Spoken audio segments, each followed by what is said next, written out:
Comme bon nombre de fictions, le jeu vidéo Fallout est constitué de nombreuses connexions avec notre monde et entre les différents opus qui composent la saga.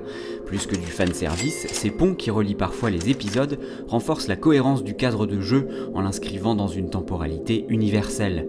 L'univers de Fallout est riche de ces lieux, objets, situations, factions ou personnages connus qui évoluent au fil du temps. Marcus le super mutant est probablement l'un des PNJ les plus populaires. Sa silhouette de pseudo Hulk vêtu de cuir y est pour beaucoup. Si Marcus conjugue le bourrinisme de ses semblables à une éloquence et une intelligence exceptionnelles, c'est parce qu'il fait partie de la première génération des super mutants de Mariposa, exposé au virus à évolution forcée qui peut augmenter les capacités des muscles et du cerveau et accessoirement provoque la stérilité. Marcus n'apparaît que dans le deuxième épisode de Fallout. Fervent partisan et soldat du maître dans le premier, il erre sans but après la destruction de l'unité par l'habitant de l'abri, le joueur du premier Fallout. Il rencontre alors Jacob, un paladin en super armure de la confrérie de l'acier qui veut éradiquer tous les super mutants. Les deux géants en viennent aux mains. Ce combat épique est certainement une référence biblique. En effet, dans la Genèse, le personnage de Jacob lutte toute une nuit avec un inconnu que certaines traditions considéreront comme un ange, mais serait plutôt Dieu en personne. Dans Fallout, c'est le paladin Jacob qui se rapproche d'une figure divine.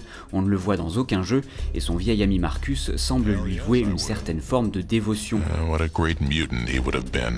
Les deux adversaires à bout de force finissent par abandonner le combat dans un grand éclat de rire. Ils poursuivent leur route ensemble et attirent dans leur sillage de nombreux humains, ghouls et super mutants désœuvrés. Le groupe finit par fonder les Collines Brisées en 2185, Marcus ayant repéré sur de vieilles cartes cette charmante bourgade possédant sa mine d'uranium. Le paladin Jacob quitte son ami au printemps de l'année suivante et disparaît dans les terres désolées pour devenir un des personnages les plus énigmatiques de la saga. Endossant les costumes de maire et de shérif, Marcus s'efforce alors de faire prospérer ce havre de paix pendant une cinquantaine d'années grâce à l'extraction d'uranium, avant de recevoir en 2242 la visite du joueur de Fallout 2, l'être élu. C'est à ce moment-là que le super mutant est confronté à un autre Jacob.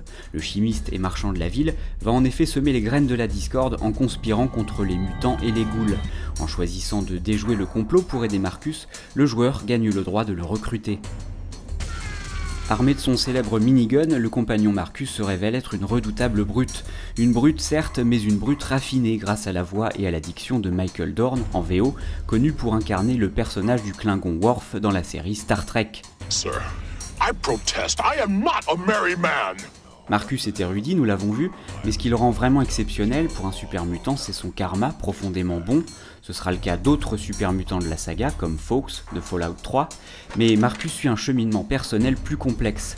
Ancien humain, partisan du maître, plongé dans une cuve de VEF, il est d'abord convaincu du bien fondé de l'unité face à la médiocrité de l'être humain.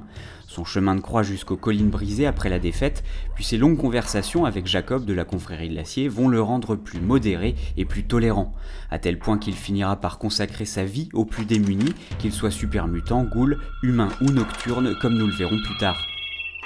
Il accompagne ainsi l'être élu jusqu'à la fin pour sauver le peuple d'Arroyo, puis participe à la destruction de la station pétrolière de l'Enclave. Quand Fallout 2 se termine en 2242, l'être élu repart et les Collines Brisées deviennent une ville fantôme après l'épuisement de la mine d'uranium. Marcus se retrouve seul et franchit les Rocheuses vers l'est, peut-être sur les traces de son vieil ami disparu, le paladin Jacob.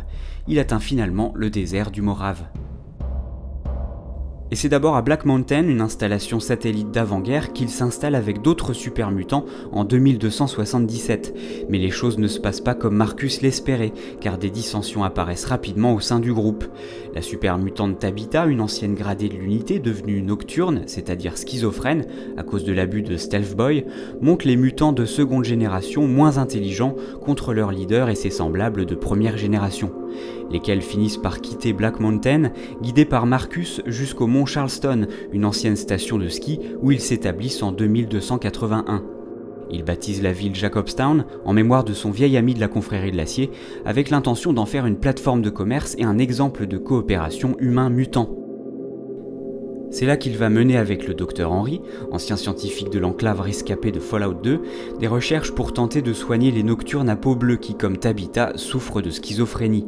Jacobstown attire d'autres super mutants malades comme Davison, qui finit par céder à la folie, se réfugiant dans les sous-sols du site de test Repcon pour obéir aux ordres d'un crâne de Brahmin dans sa quête de Stealth Boys.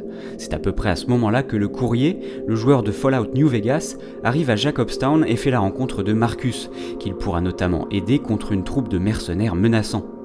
Près de 40 années se sont écoulées depuis la fin de Fallout 2, le super mutant n'a pas pris une ride, mais il semble plus sage, plus apaisé, débarrassé de l'agressivité et du langage fleuri qui le caractérisait dans Fallout 2. Don't start any fights or steal anything. Les développeurs d'Obsidian ne s'en sont jamais cachés, Fallout New Vegas est l'héritier direct de Fallout 2, truffé de références à l'illustre ancêtre. Situés sur la même côte ouest, les personnages qu'on y retrouve, les situations auxquelles on est confronté 40 ans plus tard, ont suivi une évolution logique. Mais si ces retrouvailles avec le vieux Marcus sont agréables, il est difficile d'y voir plus qu'un simple hommage. Jacobstown est une sorte de nouvelle colline brisée, mais en plus petit, avec peu de quêtes et peu d'interactions possibles. Impossible par exemple d'engager Marcus comme compagnon, seul un mode permettra aux joueurs d'embarquer le charismatique super mutant dans ses aventures. Les nostalgiques pourront l'associer au mode unique Marcus Texture, qui se charge de le faire un peu plus ressembler au Marcus original. À la fin de Fallout New Vegas, dans le meilleur des cas, le rêve de Marcus se réalise et Jacobstown commence à prospérer lorsqu'un remède au mal des Nocturnes est trouvé. On ne sait pas ce qu'il advient du super mutant, peut-être finit-il sa vie paisiblement parmi les siens, peut-être reprend-il la route pour venir en aide ailleurs à d'autres âmes perdues. Marcus est comme Fallout, cool, violent et cultivé. Il brouille nos repères dans un monde où le bien et le mal se confondent, chevalier servant dans un corps de monstre. Et si on n'a jamais vu le paladin Jacob, c'est peut-être parce qu'il n'existe que dans l'esprit de Marcus, comme la deuxième face d'une même pièce.